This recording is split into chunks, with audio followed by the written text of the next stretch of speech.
दोस्तों नमस्कार। लोकसभा चुनाव 2024 के मद्देनज़र देश के अलग अलग हिस्सों में राजनीतिक उठापटक जारी है, सियासी घमासान जारी है और बिहार भी उससे अछूता नहीं है। बिहार के अंदर भी राजनीतिक घटनाक्रम काफ़ी बदल रहे हैं, पिछले काफ़ी समय से बदल रहे हैं और अभी भी वो बदलाव चल रहा है। और इसी संदर्भ में बिहार से रिलेटेड दो महत्वपूर्ण अपडेट है जो कि मैं आपको इस वीडियो के माध्यम से शेयर करने वाला हूँ। सबसे पहले इंडिया अलायंस को लेकर के है कि बिहार में जो इंडिया अलायंस है उसके अंदर एक नई पार्टी का प्रवेश हो चुका है, जो कि बहुत अच्छी बात है और इंडिया अलायंस की इससे मजबूती होगी। आपको पता है कि बिहार के अंदर इंडिया अलायंस के सीटों का बंटवारा हो चुका था और उसमें मुख्य रूप से 3 पार्टनर थे। एक तेजस्वी की पार्टी आरजेडी थी, कांग्रेस पार्टी से दूसरी, और फिर जो थर्ड था पार्टनर वो लेफ्ट पार्टियों का था, यानी कि 3 पार्टियाँ थी और इन तीनों में सीटों का बंटवारा भी हो गया था। मैं आपकी जानकारी के लिए आपको अपडेट कर देता हूँ कि 26 सीटें आरजेडी को मिली थी, तेजस्वी यादव की पार्टी को 9 सीट जो है कांग्रेस पार्टी को मिली थी और 5 जो सीटें हैं वो लेफ्ट की पार्टियों को मिली हुई थी। लेकिन अब इसमें एक नई पार्टी का आगमन हो चुका है और ये मुकेश सहनी है, इनकी पार्टी है विकासशील इंसान पार्टी। और मुकेश सहनी जिनको कि एनडीए अलायंस में, मोदी जी के अलायंस में जगह नहीं दिया गया था, तभी से एक कयास लगाया जा रहा था कि मुकेश सहनी जो हैं वो इंडिया अलायंस के हिस्सा हो सकते हैं और अंततः उन्होंने आज इंडिया अलायंस को ज्वाइन कर लिया। इनको सन ऑफ मल्लाह कहा जाता है। और तेजस्वी यादव ने जब ये प्रेस कॉन्फ्रेंस करके इन चीज़ों की जानकारी दे रहे थे तो वहाँ पर इनको, यानी कि जो मुकेश सहनी है, इनको 3 सीटें दी गई हैं और ये जो 3 सीटें हैं वो गोपालगंज की है, झंझारपुर की है और मोतिहारी की है। और ये तीनों की तीनों जो सीटें हैं वो आरजेडी अपने खाता से देगी, यानी कि जो आरजेडी के हिस्से में जो 26 सीटें आई थी उनमें से ये 3 सीटें ये अब मुकेश सहनी के पार्टी को दे देंगे, मुकेश सहनी को देंगे, यानी कि आरजेडी के पास बच जाएगी अब कितनी सीटें, 23 सीटें बच जाएंगे। बिहार के अंदर जो मल्लाह जाति है, बिहार के अंदर जो जातिगत जनगणना हो चुकी है और उससे तमाम जो जातिगत जो इनका संख्या है वो सामने आ चुका है और उसके अनुसार जो है अगर देखा जाए तो बिहार के अंदर मल्लाह जाति की संख्या तकरीबन 34 लाख से ज़्यादा बताई जाती है, 34 लाख से ज़्यादा है, जो कि बिहार की कुल आबादी में तकरीबन 2.5% के आसपास है। तो एक है अच्छा खासा पहल है, पकड़ है मुकेश सहनी की, इसमें कोई डाउट नहीं है और इसको इंडिया अलायंस में ला दिया गया है। और इस चीज़ को लेकर के जो तेजस्वी यादव हैं उन्होंने एक ट्वीट भी किया है, वो ट्वीट बहुत ही इम्पोर्टेंट है, उसको आप यहाँ पर ज़रूर देखिए कि क्या कहते हैं तेजस्वी यादव। कहते हैं कि son of Mallah VIP chief भाई मुकेश सहनी जी आज इंडिया गठबंधन में सम्मिलित हुए तथा संविधान और आरक्षण को समाप्त करने का दावा एवं वंचित, उपेक्षित, उत्पीड़ित, दलित व अति पिछड़ों वर्गों के क्षेत्रीय पार्टियों को खत्म करने की साजिश करने वाली भाजपा को हटाने का संकल्प लिया है।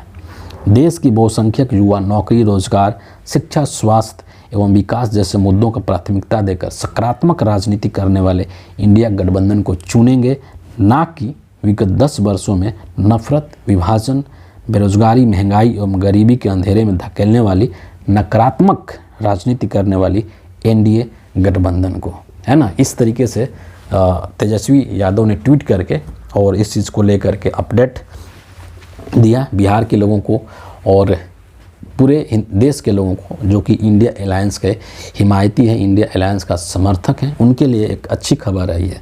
लेकिन दूसरी तरफ जो इससे भी एक महत्वपूर्ण अपडेट है वो एक खींचतान है, बेसिकली सियासी खींचतान है, राजनीतिक खींचतान है।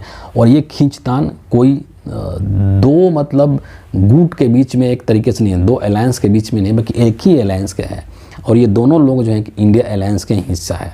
और ये जो उठापटक है ये बेसिकली पप्पू यादव और आरजेडी के बीच को लेकर के है। आपको पता है कि कुछ दिन पहले जो पप्पू यादव हैं, जो कि एक जन अधिकार पार्टी चलाते थे, वो अपनी पार्टी का विलय कांग्रेस पार्टी में कर दिया था और उन्होंने कांग्रेस पार्टी ज्वाइन कर लिया था। और पूर्णिया एक जो सीट है बिहार के अंदर, उस सीट को लेकर के काफ़ी मतलब खींचतान मची हुई है ना।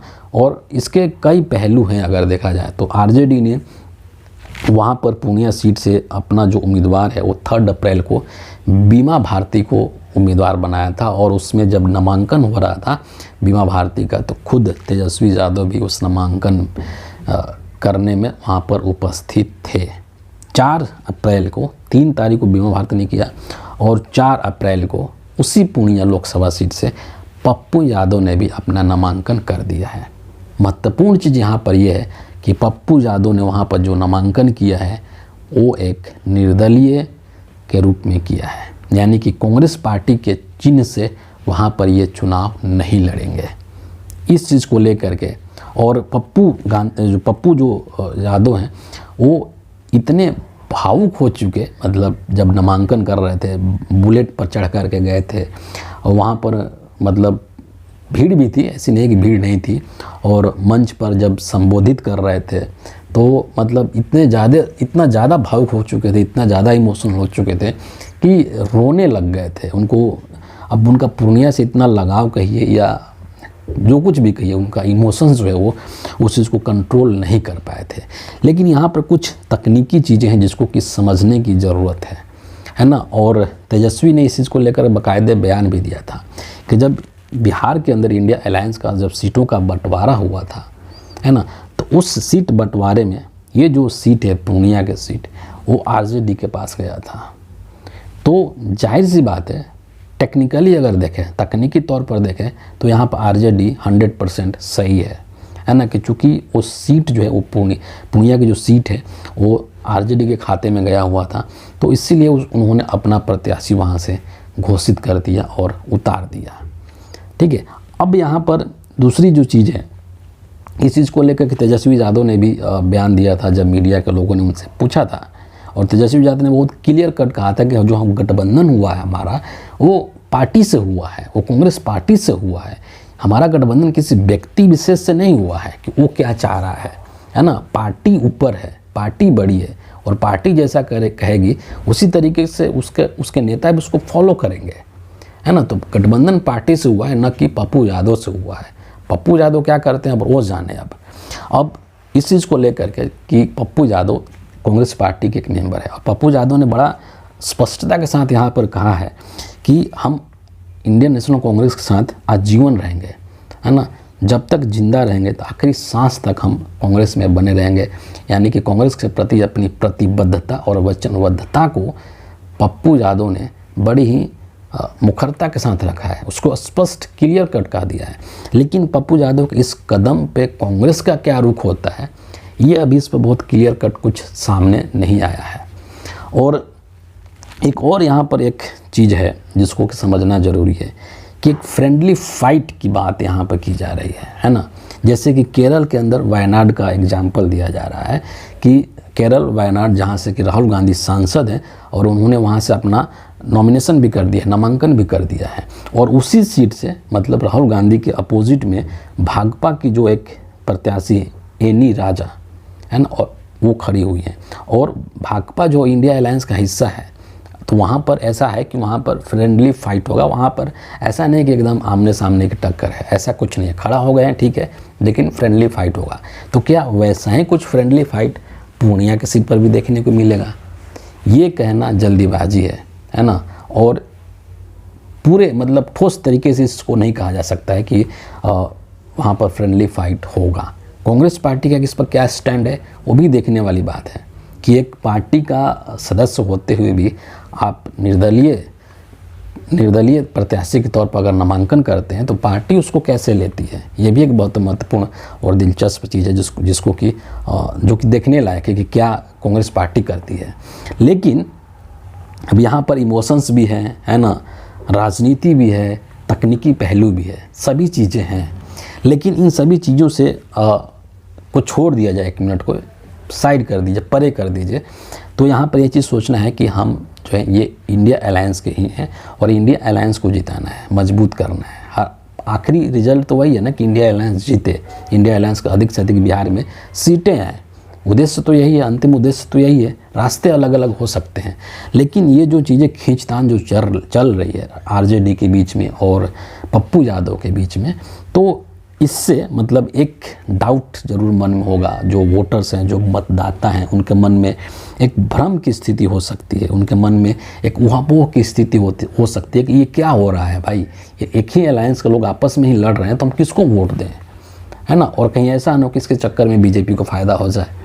तो इस चीज़ को लेकर के सोचना चाहिए, आरजेडी को भी सोचना चाहिए, और जो कांग्रेस के जो लोग हैं, जो नेतृत्व है, उनको भी सोचना चाहिए कि वोटर्स को ज़रूरी है, वोटर्स को ये बताना ज़रूरी है, उसको उसका विश्वास हासिल करना ज़रूरी है कि हम जो यहाँ पर बेशक से आरजेडी ने भी अपने प्रत्याशी खड़े कर दिए हैं और पप्पू यादव भी निर्दलीय खड़ा हो गए, लेकिन हम एक ही हैं, है ना, और हमारा वोट बंटना नहीं चाहिए, है ना। ये मतदाताओं के अंदर के मन में ये बात को डालना कांग्रेस के लिए और आरजेडी के लिए और इंडिया अलायंस के लिए बहुत ही ज़रूरी है। नहीं तो दो के लड़ाई में तीसरे को फ़ायदा हो सकता है, यानी कि वहाँ पर जो बीजेपी के जो प्रत्याशी हैं उनको फ़ायदा हो सकता है, वोटर्स के मतदाताओं के भ्रम में पड़े रहने की स्थिति का फ़ायदा जो है वो बीजेपी के लोग ले सकते हैं। तो इस चीज़ को मुझे लगता है कि ये जो एक गतिरोध बना हुआ है, इसको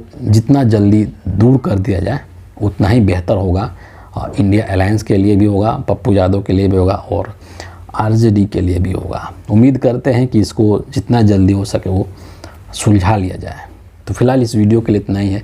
आप सभी का बहुत बहुत धन्यवाद।